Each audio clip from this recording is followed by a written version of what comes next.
महापालिका स्वीकृत नगरसेवक निवडीत पेच ॲडव्होकेट मयूर बैसाणे उच्च न्यायालयात धाव घेणार।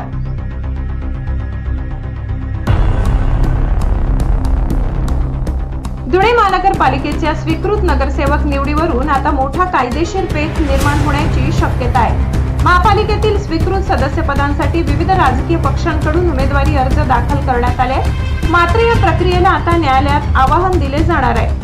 धुळ्यातील प्रसिद्ध विधिज्ञ ॲडव्होकेट मयूर बैसाणे यांनी या निवडीच्या विरोधात मुंबई उच्च न्यायालयाच्या औरंगाबाद खंडपीठात धाव घेण्याचा निर्णय घेतलाय। स्वीकृत नगरसेवक पदासाठी अर्ज दाखल केलेल्या इच्छुकांच्या यादीत डॉक्टर, वकील किंवा पत्रकार यासारख्या एकाही बुद्धिजीवी आणि तज्ञ उमेदवाराचा समावेश नसल्याचा दावा ॲडव्होकेट बैसाणे यांनी केलाय।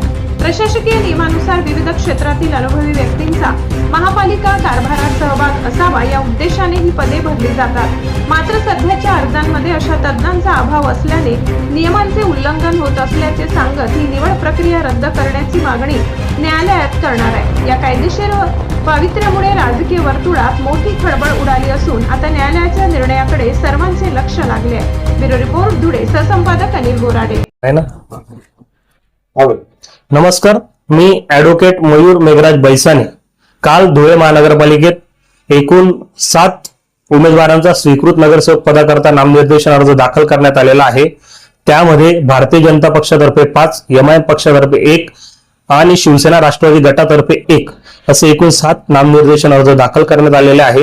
परंतु हे 7ही उमेदवारांमध्ये डॉक्टर, वकील, इंजिनियर, पत्रकार, प्राध्यापक अशा विविध क्षेत्रातील एकही बुद्धिजीवी घटक नाही। सदरची बाब सर्व बुद्धिजीवी घटकांवर अन्यायकारक आहे। सर्वात महत्त्वाचं म्हणजे ही सर्व 7ही उमेदवार कुठल्या तरी सेवाभावी संस्थेचे पदाधिकारी आहेत, एकाच क्रायटेरियातले आहे असे घेण्यात आलेले आहेत। सदरची गोष्ट बेकायदा आहे। यापूर्वी देखील महानगरपालिकेत 2009 ते आतापर्यंत एकूण 16 उमेदवार झाले। हेही कुठल्या तरी सेवाभावी पक्षाचे, सेवाभावी संस्थेचे पदाधिकारी आहेत। या ग्राउंडवर त्यांना घेण्यात आलेलं होतं। सदरची गोष्ट महाराष्ट्र महानगरपालिका नामनिर्देशन अर्हता व नियुक्ती नियम 2012 ला कुठेही अभिप्रेत नाही। त्यामुळे या सर्व 7ही स्वीकृत नगरसेवक पदाच्या अर्जाविरुद्ध मी मान्य उच्च न्यायालय मुंबई खंडपीठ औरंगाबाद या ठिकाणी या सर्व 7ही अर्जांना आव्हान देणार आहे आणि यांच्या अपात्रतेसाठी आणि फेरनिवडणुकीसाठी मी याचिका दाखल करणार आहे।